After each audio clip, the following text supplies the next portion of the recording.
Welcome in, everyone. Ready for another deep dive? Today, we're exploring gratitude. And honestly, the source material is fascinating.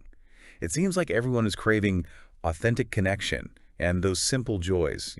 It is interesting. This whole idea of gratitude turns what we have into enough. It pops up everywhere. Yeah, that really stood out to me, too. And it ties into this deeper thing, right? Like, it's not just about saying thank you more. Exactly. It feels way bigger than that. It's about acknowledging all the good stuff we already have, even if it doesn't look like, I don't know, society's version of success or whatever. And you know what plays a huge role?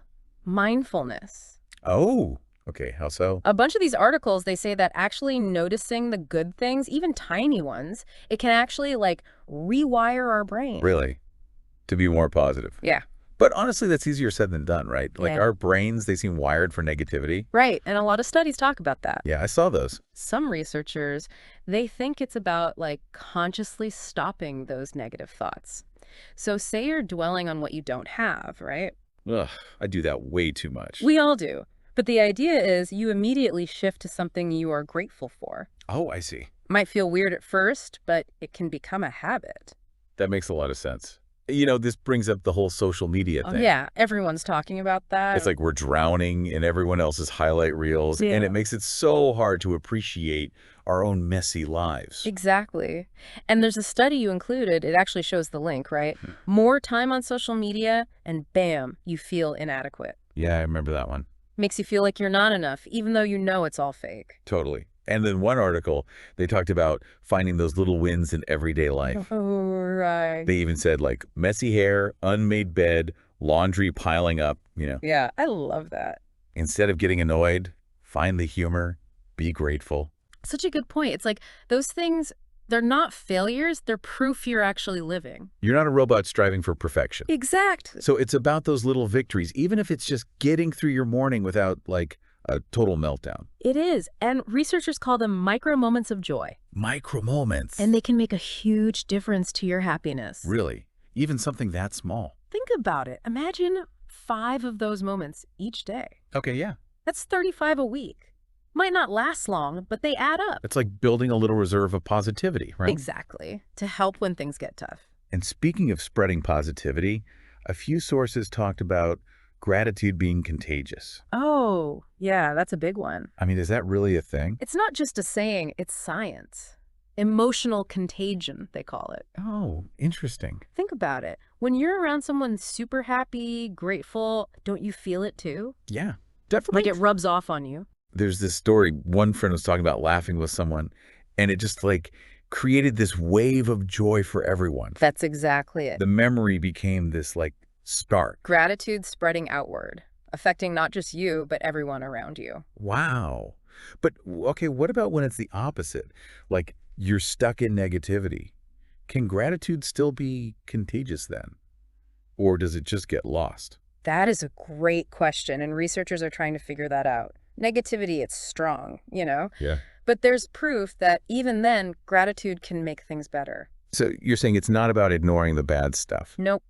One study you shared, it found that being kind, showing gratitude, it can break those negative cycles. Oh, interesting. Even in stressful places. Yeah, like a tough workplace. It brings in a different energy. And this connects to something else the sources talked about, appreciating progress, even with all the world's problems. Right. One article even said we should celebrate the good stuff happening. Totally. Whether it's, science or social justice things, or even those tree planting projects. We need to balance the bad news with good news. I agree. We tend to focus on the problems, which is important, but it can make you feel hopeless if that's all you see. Yeah, for sure. Seeing progress, even little bits, gives you hope. Makes you want to do something good too. I get that. But isn't there a risk of being too optimistic? You mean ignoring the real problems? Yeah, just because we're trying to be grateful. That's where things get tricky. It's not about pretending everything's perfect, more like choosing what you focus on. Okay. Lots of sources say real gratitude, it means you accept all of it, the good and the bad. So it's okay to not feel happy all the time. Exactly. It's not about forcing it. In fact, that can make things worse. One article even said embracing imperfection, that's key to real gratitude. That makes me feel better. Because honestly, some days I'm just grateful my coffee's still hot. And that's totally fine. It's about being willing to see the good, even when you're struggling. Yes. Gratitude's not a finish line, it's a journey. Some days, weeks, even months, it's hard to find anything to be grateful for. That's real. And that's when you got to be kind to yourself. Okay, so let's say we want to do this gratitude thing. How do we make it stick? Reading about it is one thing, Right. but actually doing it, that's different. Luckily, all those sources, they have some tips. The classic one, a gratitude journal.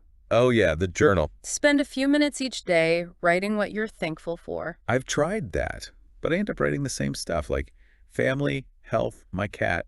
Gets kind of boring. I hear you. That's why you got to get specific. Don't just list general things. Focus on moments, little details. Okay. Like how the sun looked coming through your window or a nice thing someone said to you. Little bits of gratitude hidden in normal life. Yes. If you don't like writing, there are other ways. Like what? One source said, work it into your routine. While you're brushing your teeth, think of 3 things you're grateful for. Or before bed, remember a good moment from the day. I like that. Making those little moments count. It doesn't have to be complicated. One article said, just say thank you more. Simple as that. It might sound simple, but it works. Notice people's kindness, like the barista or a friend who listens to you.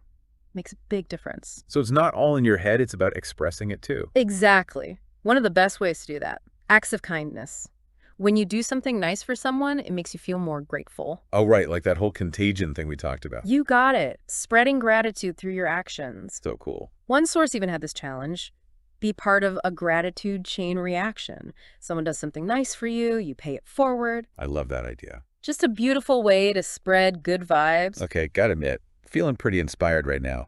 After all this talk about gratitude, what's like the biggest thing you take away from it all? You know, all these sources, they show how powerful gratitude is. It's not just a feeling, it's a way of life. Like, you don't wait for things to be perfect to be grateful. Right, you look for reasons to be grateful no matter what's happening. And that changes everything. It takes us back to that quote, right? Gratitude turns what we have into enough. It does. It doesn't mean ignoring our wants or pretending everything's perfect. It's about seeing all the good stuff, even in the messy parts. You said that beautifully. And that's what I hope our listener takes away from this. Yeah. Because at the end of the day, gratitude is a choice we can make every single day, no matter what. It really feels like we've, I don't know, stumbled onto something powerful here. It is powerful. Not like magic or anything. Right. But gratitude really can change how you see the world. And anyone can do it. Yeah. You don't need like special skills. It's just about choosing to see things differently. And that's really the core of it, right? Yep. Choosing gratitude, not waiting for it. Exactly. Making it an active thing. And so this brings us to a question for you, listener. Ooh, okay. What if you really tried cultivating gratitude? How would it change your world, how you feel inside, how you treat others? That's a good one. What tiny steps could you take today to make gratitude part of your life? It's like we've planted the seed of gratitude together, right? We have. Now it's up to each of us to, I don't know, help it grow. Maybe it starts with feeling the sun on your face or really enjoying that first coffee. Or telling someone how much you appreciate them. Even small things make a difference. Spread that positivity around. This has been amazing. Seriously, such a great deep dive into gratitude. Thanks for joining us, and thanks for all the source material you sent in. It's been a pleasure talking about this with you. And remember, gratitude is a journey. There will be good days and bad days. Oh, yeah. But even when things are tough, there's always something to be grateful for. So true. So keep looking for those little bits of joy, you know? Right. Until next time.